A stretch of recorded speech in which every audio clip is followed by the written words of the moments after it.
ассалому алайкум бинандаҳои гиромӣ, барномаи тилотии ахборро бо муҳимтарин хабаргузоришҳои тоза ки ҳамкорони мо омода намуданд мустақиман манзуратон менамоем. Дар студия бо шумо ҳамрази Абдулмаҷид. шарҳи пурраи хабарҳо. ҷумҳурии Тоҷикистон дар соҳаи об ва мушкилоти тағйирёбии иқлим наздик ба 3 даҳсола ташаббускори асосӣ буда дар раванди татбиқи ин ҳадафҳо ҳамчун аъзои фаъоли Созмони Милали Муттаҳид эътироф шудааст.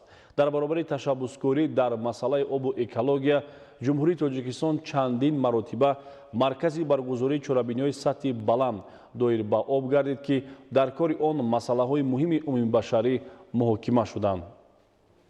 даҳсолаи байналмилалии амал об барои рушди устувор солҳои 2018-2028 заминаи мусоид барои дастрасӣ ба ҳадафҳои рушди устувор дар соҳаи об ба ҳисоб меравад. Дар робита ба ин панели сатҳи баланди Созмони Милали Муттаҳид оид ба масъалаҳои об бо интишори санади ниҳоӣ «Ҳар як қатраи об қимат аст» рӯзнома барои амал барои об истифода кардани даҳсоларо ҳамчун платформаи асосӣ барои муколамаҳои сиёсӣ, мубодилаи таҷриба, рушди ҳамкорӣ ва шарикӣ барои ҳамаи ҷонибҳои манфиатдор тавсия додааст.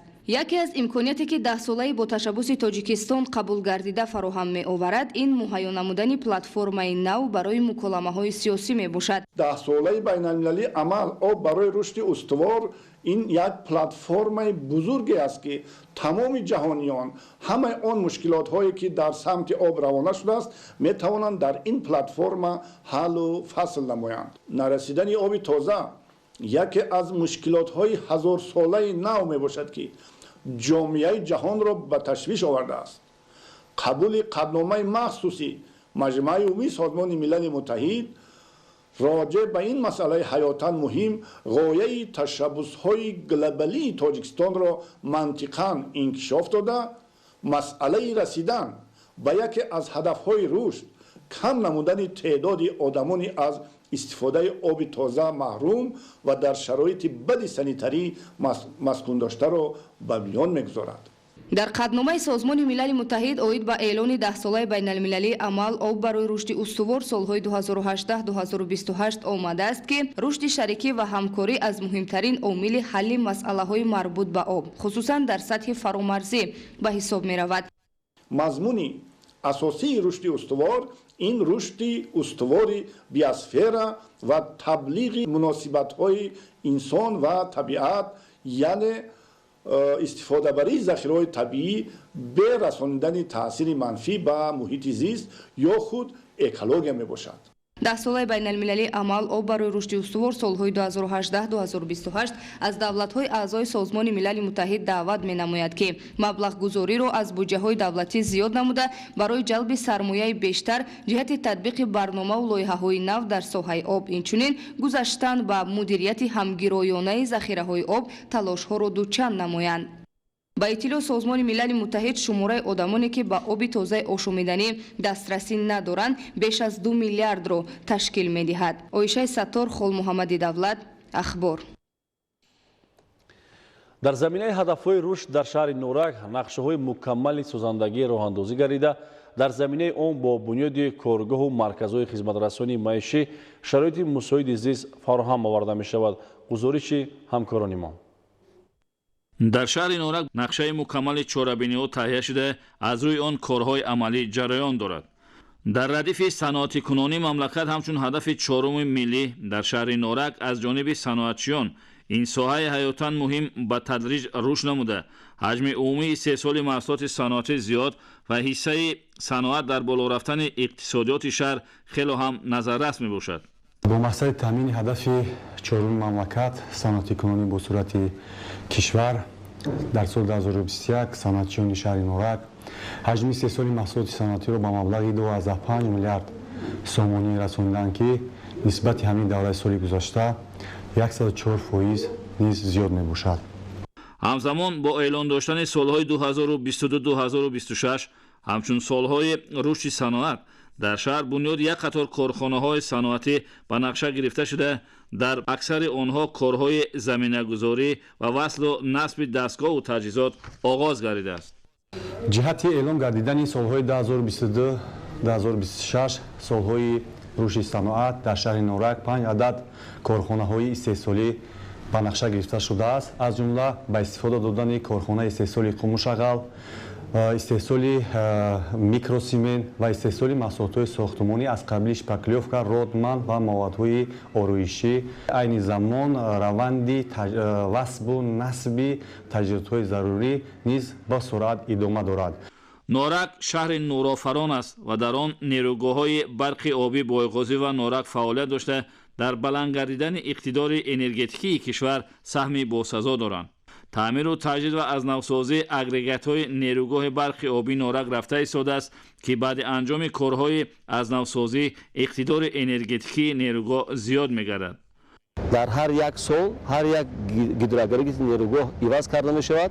мувофиқи лоиҳа баъди иваз кардани ҳар як гидроагрегат иқтидори ҳар як гидроагрегат ба 40 мегаватт зиёд мегардад. умуман дар шаҳри норак дар ҳама соҳаҳо набзи ҳақиқии меҳнат ҷӯш мезанад ва меҳнаткашони шаҳр азм доранд ҷашни 35-солагии истиқлоли давлатии ҷумҳуриро бо дастовезҳои арзандаи меҳнатӣ ва рӯҳияи баланди ватандорию ватанпарварӣ истиқбол намоянд. муассисаи нашриявии адиб тавассути ташкили намоишфурӯши китобҳои тозанашр дар шаҳри ҳисор асарҳои адибони классику муосири тоҷикро дастраси дӯстдорони каломи бедар намуд. дар ин намоишфурӯш даҳо номгӯи китобҳои тозанашр пешниҳоди доираи васеъ сокинон гардид. гузориши хабарнигорони мо дар ин хусус таҳия гардидааст. ин навбат ҳам шумораи зиёди алоқамандони китоб аз ҳисоби намояндагони касбу кори гуногун ба намоишфурӯши китобҳои тозанашр ки бо ташаббуси муассисаи нашриявии адиб ва мақомоти иҷроияи ҳокимияти давлатии шаҳри ҳисор ташкилу ба роҳ монда шуд барои дастрасии асарҳои адибони классику муосири тоҷик омаданд. роғибону дӯстдорони каломи баъде тавассути ташкили намоишфурӯши китобҳои интишоршудаи солҳои охир ва боз 27 номгӯи китоби дар моҳи январи соли 2022 нашр гардида ки 4 ҷилди ниҳоии ахтарони адаб аз ҷумлаи онҳост дастрас карданд. ин бисёр як чорабинии муҳим ва зарур ҳисобида мешавад. он нашриҳои навине ки имрӯз ба ин ҷо дастраси мардум карданд ин бисёр як муҳим зарур ва саривақтӣ ба ҳисоб меравад, чунки имрӯз ҳамагон медонем ки на ҳамеша он китобҳои дилхоҳе ки хонанда мехоҳад ки дастрас кунад на дар ҳама мағозаҳои фурӯши китоб дида мешавад. ин нахустин намоиш фурӯши китобҳои тозанашр дар соли 2022 дар маркази шаҳри ҳисор буд ки хурду бузург бо як майлу рағбати зиёд беш аз ҳар вақти дигар барои пайдо кардани асарҳои адибони классику муосири тоҷик сайю талош доштанд. мо имрӯз омадаем ки то аз ин намоиши китобҳо дар шаҳри ҳисор баргузор мегардад назар кунем ва дар ин ҷо китобҳои хеле хуб низ ҳастанд. мо аз онҳо харидорӣ низ кардем. ташкили ҳамчунин намоишгоҳҳо барои мо хеле хуб мебошад ва имконият медиҳад ба мо ки ба чунин китобҳо дастрасӣ пайдо кунем. дар қатори насли калонсол хонандагони муассисаҳои таҳсилоти миёнаи умумӣ ва литсею гимназияи шаҳри ҳисор аз шумули ширкаткунандагони фаъоли ин тадбири муҳим буданд ки ҷиҳати омодагӣ ва иштирок дар озмуни ҷумҳуриявии фуруғи субҳи доноӣ китоб аст китобҳои тозанашрро бештар харидорӣ намуданд. мо аз он хурсанд ҳастем ки дар маркази шаҳри ҳисор намоиши фурӯши китоб баргузор гардид. мо як гурӯҳ гирандагони стипендияи президентӣ тасмим гирифтем ки омада китобҳои лозимии худро дастрас намоем. аз он шодем ки барои мо ҷавонон ин гуна чорабиниҳо баргузор мегардад. мо бисёртар аз ин чорабиниҳо истифода бурда дониши худро сайқал медиҳем. муассисаи нашриявии адиб солҳои охир тадбирҳои муҳим ва муассиреро тариқи роҳандозии намоиш фурӯши китобҳои тозанашр амалӣ намуд ки ба ин васила қишрҳои мухталифи ҷомеа ба асарҳои адибон дастрасии бештар пайдо карданд. сокинон тавонистанд ки аз он китобҳое ки вобаста ба завқу таъби онҳо аст харидорӣ намоянд. воқеан ҳам баргузории чунин чорабиниҳо метавонад дар баланд бардоштани ҳисси худшиносии миллӣ ва тандурустӣ хештаншиносии ҷавонон насли наврас ва ба кулли шаҳрвандон мусоидати фаъол намояд.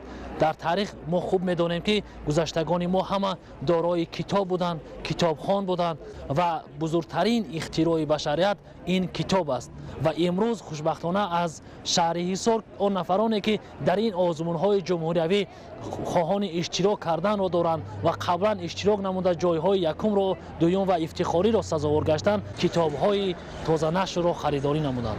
маҷмӯан дар намоиш фурӯши китобҳо дар шаҳри ҳисор муассисаи нашриявии адиб зиёда аз 100 унвон китоб ки ба тозагӣ нашр гардидааст пешниҳоди алоқамандон карданд. барномаи иттилоотии ахборро идома медиҳем.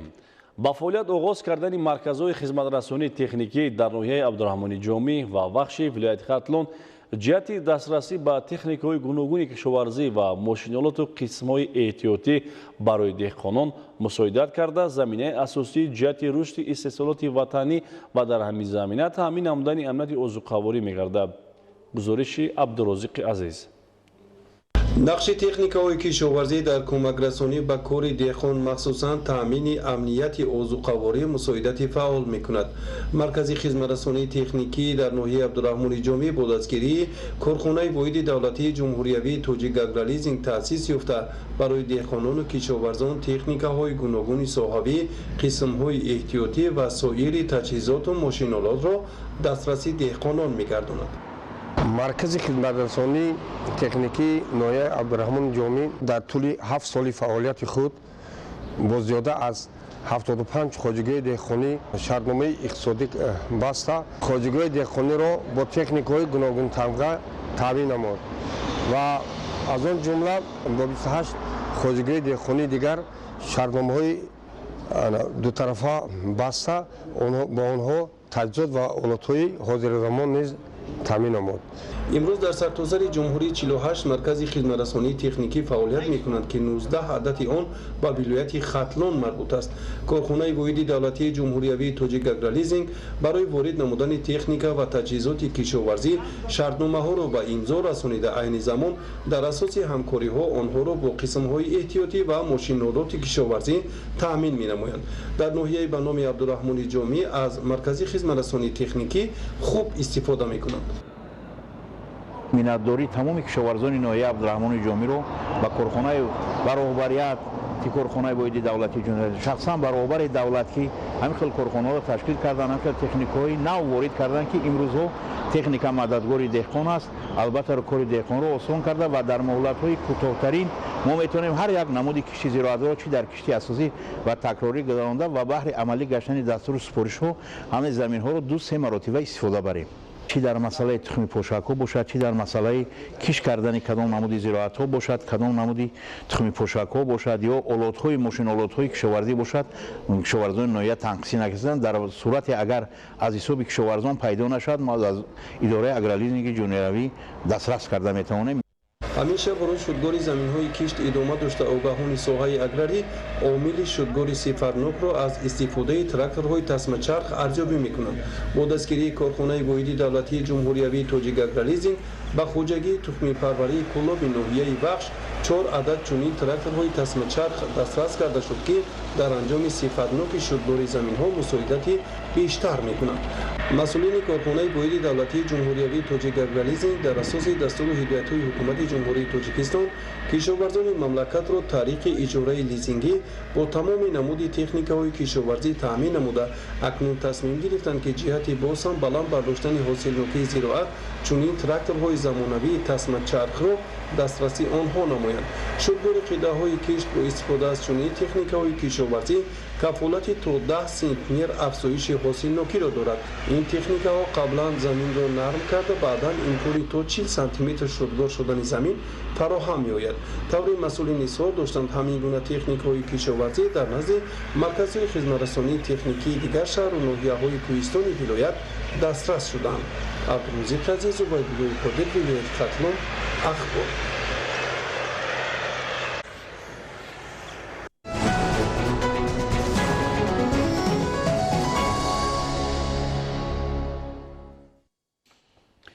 بینندگان گرامی این بود برنامه اطلاعاتی اخبار. برایتان بهترین خوشی‌های زندگی رو تمنا داریم. سلامت باشید.